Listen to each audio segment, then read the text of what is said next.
Dans le fond, on a constaté que depuis la pandémie, il y a un gros pic de décrochage scolaire, que ce soit 15, 13, 14. Les jeunes, ils veulent aller travailler tout de suite, avoir de l'argent tout de suite. Fait que ça fait qu'ils lâchent l'école, qu'ils veulent pas retourner après. Tu sais, c'est difficile de retourner quand tu fais 20 pièces de l'heure. Hein. Je comprends ça. Fait que c'est pour ça qu'on remet sur pied ce projet-là pour vraiment aider les jeunes à se concentrer puis à trouver un juste milieu entre le travail puis les études. Silo.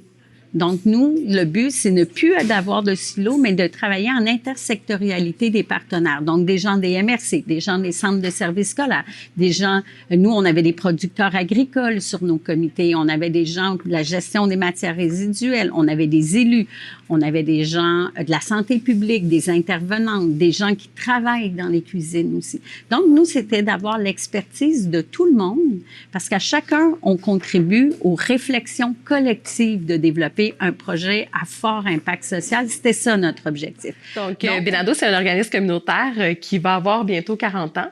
C'est un organisme de justice alternative avec un gros volet d'alternative au décrochage scolaire. Donc concrètement, ce qu'on fait, c'est qu'on reçoit des jeunes entre 9 et 18 ans. Au niveau là, justice alternative, c'est pour la réparation des gestes commis, donc des adolescents qui ont commis des délits entre 12 et 18 ans, qui vont faire une mesure de réparation.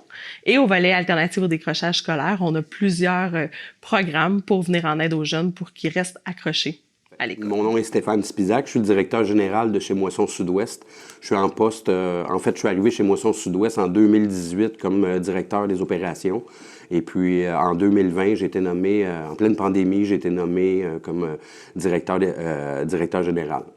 Maintenant, ça découle de beaucoup de projets là, qui vont avec ça, étant donné la pandémie, le bénévolat n'était pas...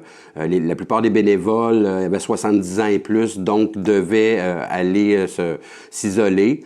Alors, on a développé un système de livraison, on a demandé un financement auprès des alliances, là, en collaboration avec Concertation Horizon. Et puis, depuis ce temps-là, aujourd'hui en 2023, on est encore sur la fin, on a encore ce financement-là jusqu'en septembre, ce qui nous permet d'effectuer la livraison aux 85 organismes accrédités chez Moisson Sud-Ouest depuis 2020. Donc, pour mobiliser le territoire, mobiliser les acteurs, mais aussi outiller les acteurs de façon générale. Tu sais, tu peux avoir un groupe de citoyens qui veut développer du logement, un organisme communautaire qui veut se lancer dans la question du logement parce que dans son territoire, c'est une priorité. Mais il faut être capable d'avoir accès à cette information-là.